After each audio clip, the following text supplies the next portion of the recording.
Good evening, class. Today is March 4th, 2025. I am Mimi S., interviewing Lisa Chung for Legal 245 Paralegal Professional 1 with Professor Sara Dykes. We thank you, Lisa, for volunteering your time today with your busy schedule, so we'll get to it. First, can you tell our class where you work and what inspired you to join the paralegal profession? Sure, thank you, Mimi.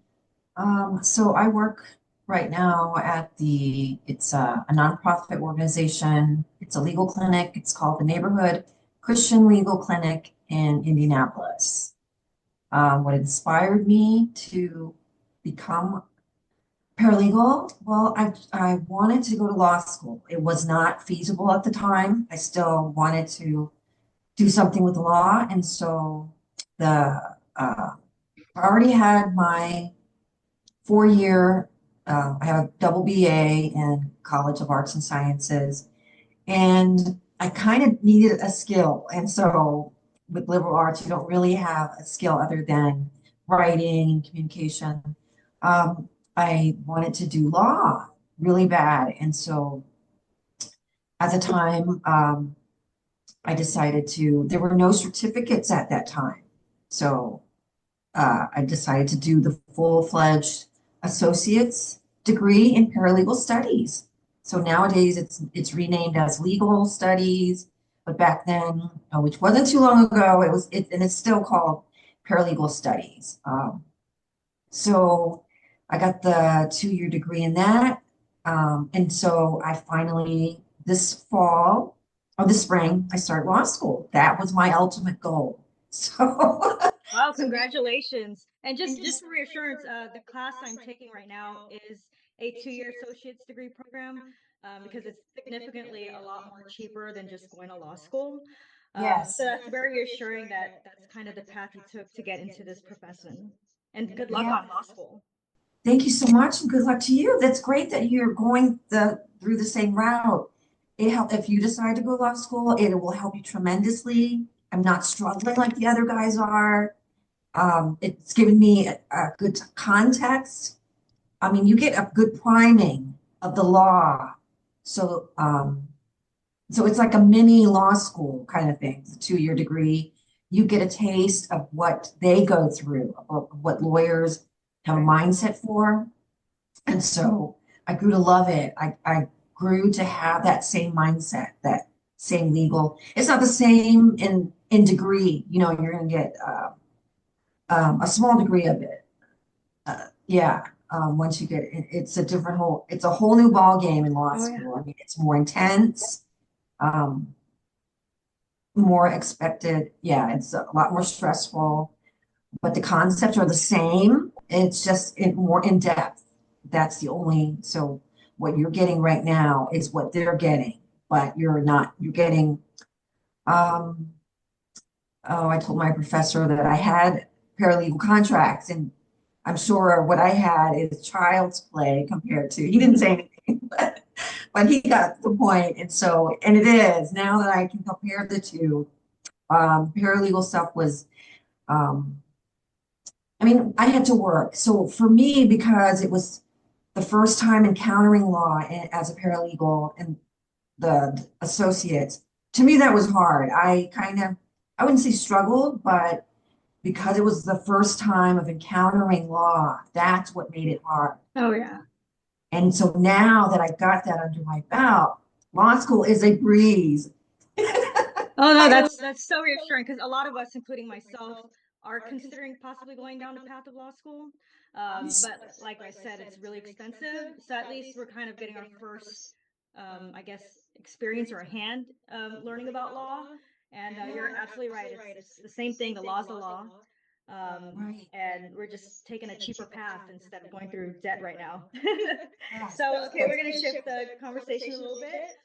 Is it all right if you please describe your typical day at your job? I'm sure. So I'm a litigation paralegal, which means that I'm a paralegal. I'm in the court setting. So I'm in housing law, so where you have tenant and landlord relations. So I'm in small claims court about 3 to 4 times a week. So my typical day is from 9 to noon. I'm in small claims court, evictions hearings. Um, we service the low income community, and so it's free. We're under the umbrella of free legal aid. Legal aid, that's what we're known as. And so um, we're there for the tenants who have scheduled hearings that day to come in and to sign up if they want free legal advice to help their case. If they don't want to appear on their own before the judge, that's what we're there for, so that we can do it on their behalf.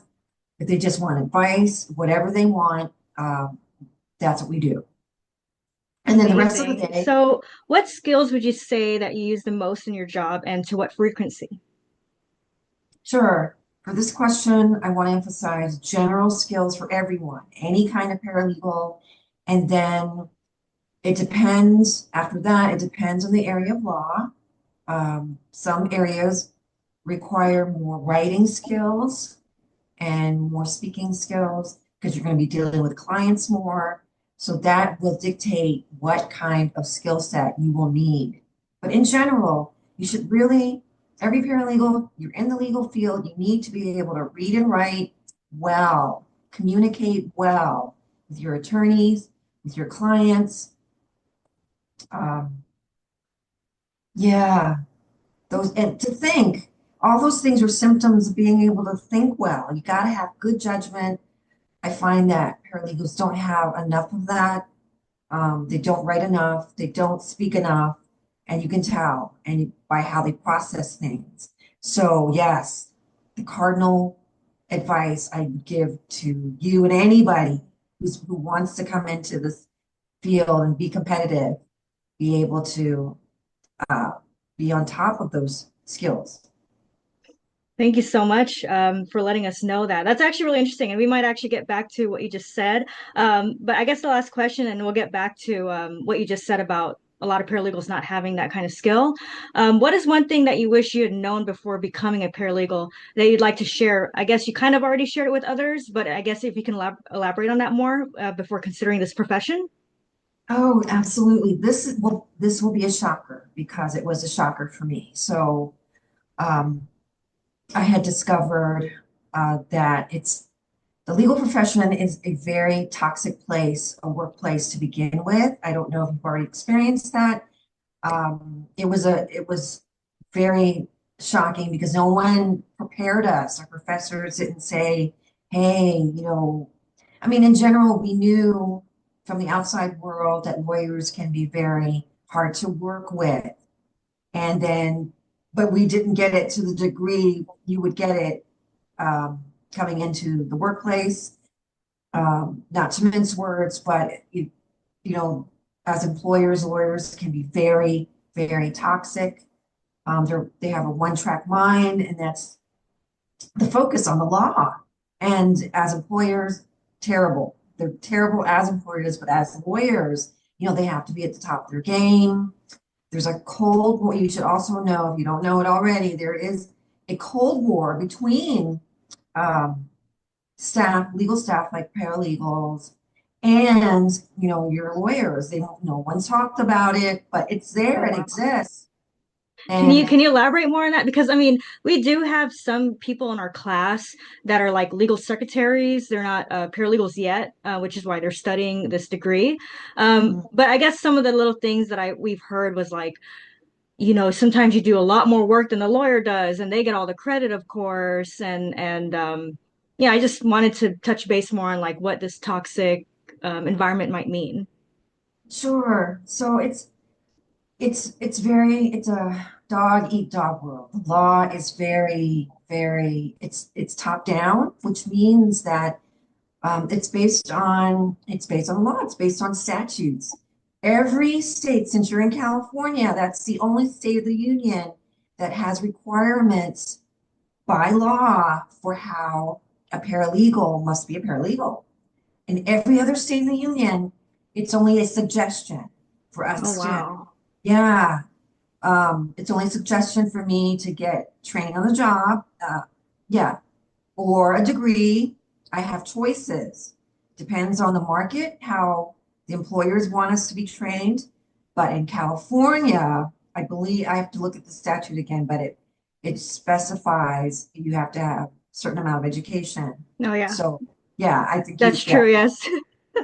yeah, that's why you're doing that. So, and each jurisdiction is different, each employment place is different, but in general, it's yeah, a lot of paralegals, if you're in the paralegal network, and you must join that. You're already in the group, so you'll see how other paralegals, they get jaded, they get shocked themselves, like, oh, what's going on? Why are they so horrible to us? And it's because it's wow, it's like an old boys network almost, even though there's women in there now. It is the mindset's really different. They've got this right entitlement almost, just to throw it out there. And I kind of don't blame them, and yet they need to be more responsible with that, um, because they do have they are more empowered, and so yeah, they should be a little bit more humane. But and it's getting better. Oh my God, my goodness, it used to be so terrible, but with more publicity, more understanding lawyers, it is getting better. But just know that in pockets of areas of law, it still exists. And litigation, that's a dog eat. It's very adversarial litigation in this country. And so you're going to find that. You're definitely going to find that. They, my theory is that lawyers, they want perfection. And if you don't meet up to their standards, they're going to garner hate, Oh my towards goodness. Yeah. so you have to be perfect. So that's why I advise be on top of your game. That's what they want. If you want them to be happy, no mistakes. They want you to know as much as they do without practicing law. In theory, we can know, we're supposed to know to help in order to help them um, know as much as they know without, crossing the line. And that's acceptable. You can do it. But just Oh, I do have a question about that because I mean, this I guess is a bonus question because there are people in class and myself included that are really curious. Like, how would you say the work-life balance is being a paralegal, working in this field? Because I mean, we all know that, in general, lawyers don't have that. So, how is it like for a paralegal? How is that work-life balance? Since it has to be, it seems like it's really similar to a lawyer. We just have a different title. it depends on the area of law. So litigation, the easiest, once you do more research on the data, the easiest area of law that women go into because if they have families for work-life balance would be family law. Um, because it's a lot of transactions. There's some court sometimes, but that's where women go into. They're expected that it's a female kind of role. That blah blah blah. One of the harder ones would be litigation, um, because you have to prepare for cases. There's different types of litigation. Mine is small claims court. You've got federal. You've got all levels of court. And it's just going to depend. Personal injury, that's very stressful. Corporate law, that's more 9 to 5. So yeah, read more into what you're interested in. There's law for everybody. Transactional law for those who have personalities that they don't want to pursue it like your prototypical lawyer describe. The ambulance chaser, those who are more who are nicer. The nicer lawyers would want to do more transactional stuff like, oh, trusts and wills, that kind of thing. That's transactional law. So contracts, um, I would see that as 9 to 5. So yeah, it depends on what you want to do. Depends on the area of law. But yeah, there's work-life balance. And your employer, if they believe in that, then you will have it. If they don't, you won't have it. You have to find the right employer. Not everyone fits. I've had employers where I had to leave because our personalities, we clashed. So you're going to clash. it might take you some time to find the right person, but you will, there's someone out there for everybody. So don't give up. Don't be discouraged. If you love the law, you will stay in it. A lot of people find out they don't like it, and that's a good time to find out. Well, thank you so much for your time. You have such great advice. I'm sure the Um, class will take everything you said into consideration. I learned so much in this short interview. So you will get a copy of this. I'll send you a link after I send this video to my instructor. So thank you so much again for your time and good luck in law school. You're an L1, so I hope you go all the way. And once again, we appreciate your time. Thanks, Mimi. You too. Good luck. Thank you. Bye-bye. Bye.